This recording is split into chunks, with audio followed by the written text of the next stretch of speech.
Olá, estamos iniciando mais um vídeo falando sobre Cristologia, a vida de Cristo, seu ensino e relacionamentos.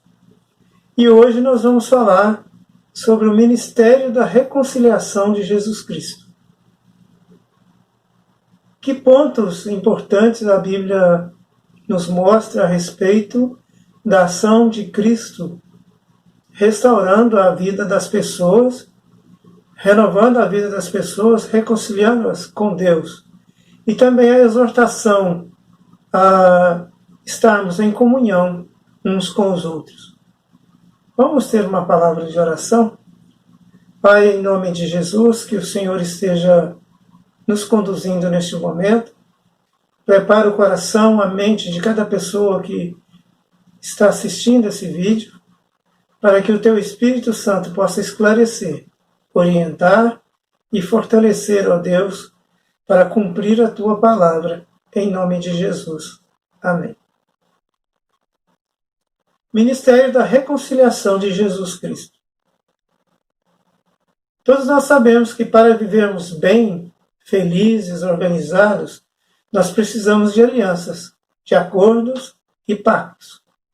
Estamos saindo de uma eleição municipal e provavelmente os prefeitos vão ter que fazer uma aliança com os vereadores, com os partidos, para que eles possam aprovar projetos que são importantes para o desenvolvimento das cidades. Então são acordos, são alianças que são feitas para o bem-estar de todos. Deus fez isso desde o início do mundo. Ele faz aliança com Abraão, com Moisés, com Josué. No entanto, em certos momentos, esse pacto foi quebrado pelo ser humano. E por isso nós temos essa necessidade de reconciliação do homem com Deus. Foi quebrado através do pecado essa comunhão com o Senhor, nosso Deus. Então é preciso essa reconciliação. Podemos definir a reconciliação, o fato de reconciliar, é entrar em acordo de novo, é restaurar a afeição ou harmonia. A reconciliação, ela evidencia uma nova maneira de pensar e de agir, não baseada em nós mesmos, mas na comunhão, na experiência de caminhar junto com o outro, procurando o mesmo objetivo, o reino de Deus. Então, a reconciliação nos leva ao bem maior, que é o reino de Deus. Jesus e o ministério da reconciliação. Jesus, como diz João, o Verbo se fez carne e habitou entre nós. Jesus, ao encarnar, realiza em plenitude o plano de Deus para a vida do ser humano. Reconcilia o ser humano com Deus a uma nova possibilidade de vida. Jesus não só pregou, mas praticou a reconciliação. Em Romanos 5,10, nós vamos ver que diz o seguinte: se quando éramos inimigos de Deus, fomos reconciliados com Ele mediante a morte de seu Filho, quanto mais agora, tendo sido reconciliados, seremos salvos por sua vida. Somos reconciliados através do sacrifício de Jesus na cruz. Em Efésios 2, de 11 a 22, fala que Jesus reconcilia judeus e gentios por meio do seu sacrifício na cruz. Não há mais gentio que chega a nós, como pessoas que não somos judeus, somos gentios também. Nós somos reconciliados por meio do sacrifício na cruz de Jesus. Jesus, ele reconcilia consigo mesmo todas as coisas, sobre a terra e nos céus. Em Colossenses 1, 13 a 20, fala sobre isso. Pois nele temos a remissão, o perdão dos pecados. E o texto que nós vamos ler É Mateus 21 a 26. Nesse contexto desse capítulo, capítulo 5, quando começa as bem-aventuranças, os versículos anteriores, Jesus faz vários ensinamentos a respeito do cumprimento que ele fazia da lei. No texto que nós vamos ler, nós vamos ver uma nova forma de ver a lei. E vamos ver que Jesus queria mostrar o verdadeiro sentido e a intenção da lei, corrigindo certas conclusões errôneas dos escribas e fariseus. Martin Lloyd Jones afirma isso no livro Sermão da Montanha.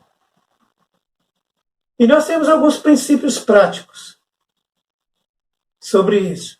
O que importa é o espírito da lei, a sua intenção e o seu conteúdo. Para o fariseu, não matar, por ele não matar, ele se julgava santo, limpo, mas ele poderia desejar o mal para o seu vizinho, para o seu inimigo. Mas o que importa para Jesus é o espírito da lei. Quando fala de não matar, não é só o fato de tirar a vida, mas as outras coisas que implicam isso. Nós vamos ver em seguida. A conformidade com a lei não deveria ser concebida em termos de ações tão somente. Os pensamentos, os desejos e os motivos são igualmente importantes. A atitude do coração, o íntimo que Deus observa constantemente. Então não é só as ações em relação ao outro, em relação a Deus, mas o que passa dentro do nosso interior, do nosso íntimo. Também ver o lado positivo da lei. Os fariseus viam só o lado negativo. Então, o propósito final da lei não é impedir que pratiquemos certos erros, mas o de conduzir-nos por um caminho positivo, de retidão, amando o que é direito. Isso é interessante porque, às vezes, nós pensamos assim, eu vou obedecer à lei para eu não ser punido. Mas não seria melhor eu pensar, eu vou obedecer à lei porque eu aprecio as coisas boas, o direito, o respeito, não furar uma fila, respeitar o outro, a cor do outro. Então isso é mais importante. Se criarmos uma lei agora, não, você não pode causar injúria racial. Mas não é mais importante eu valorizar o outro, a raça do outro como pessoa, o ser humano? Então, isso que Jesus quer dizer, esse princípio de ver o lado positivo da lei. O quarto princípio, o propósito da lei é o de promover o livre desenvolvimento de nosso caráter espiritual. Deus quer que nós cresçamos até a estatura de Cristo. E o quinto é o objetivo final de todo o ensino bíblico, é o de que todos conheçam Jesus. Vamos ver o texto. O que Jesus fala para nós? Vocês ouviram o que foi dito aos antigos: não mate. E ainda, quem matar estará sujeito a julgamento.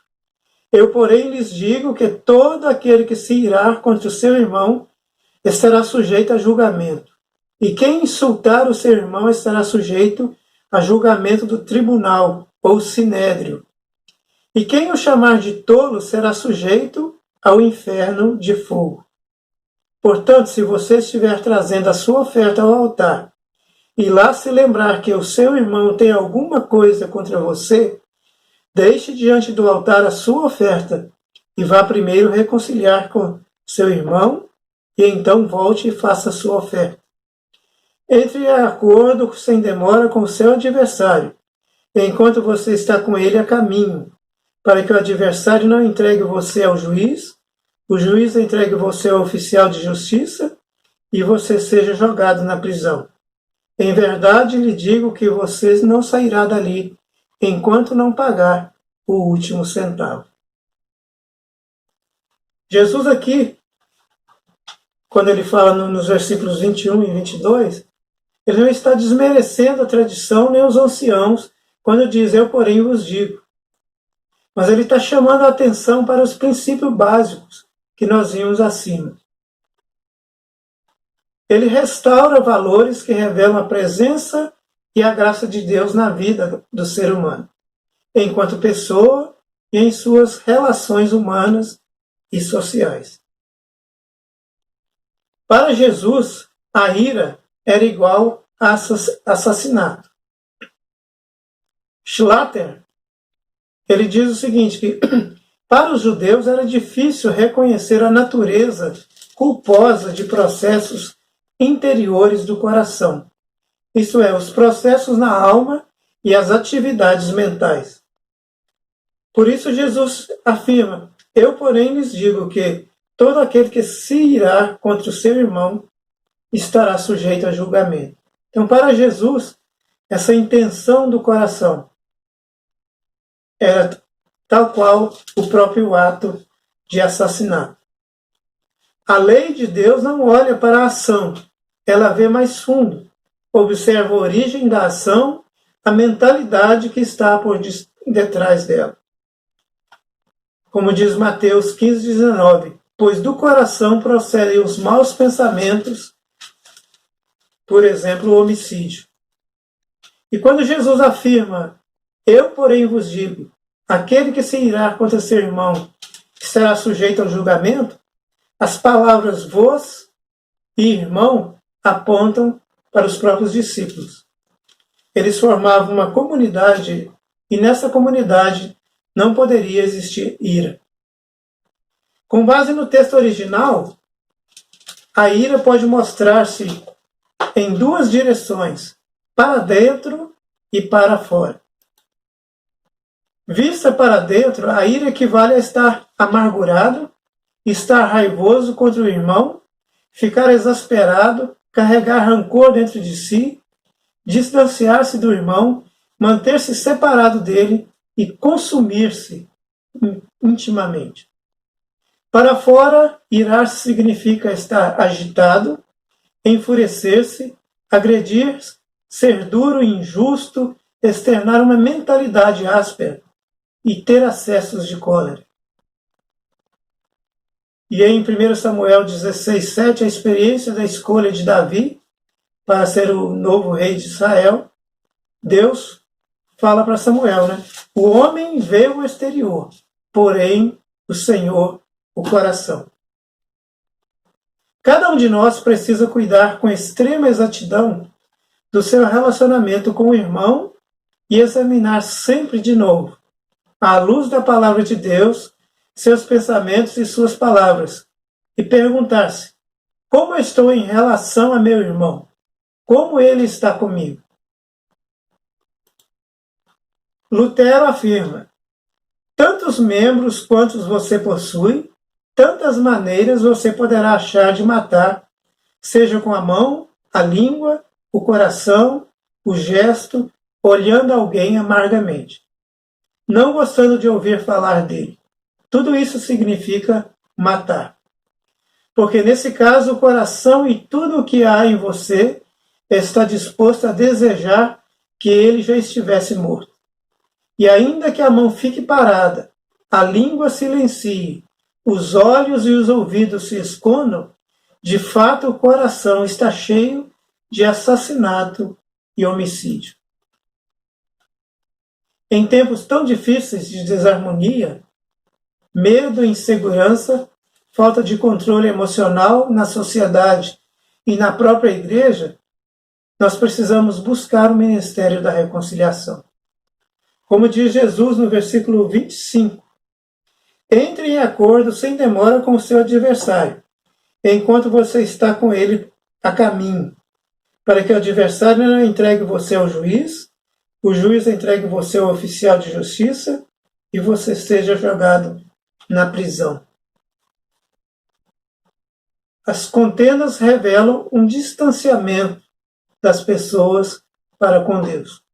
No Salmo 133:1, o salmista diz, ó, quão bom e quão suave é que os irmãos vivam em união.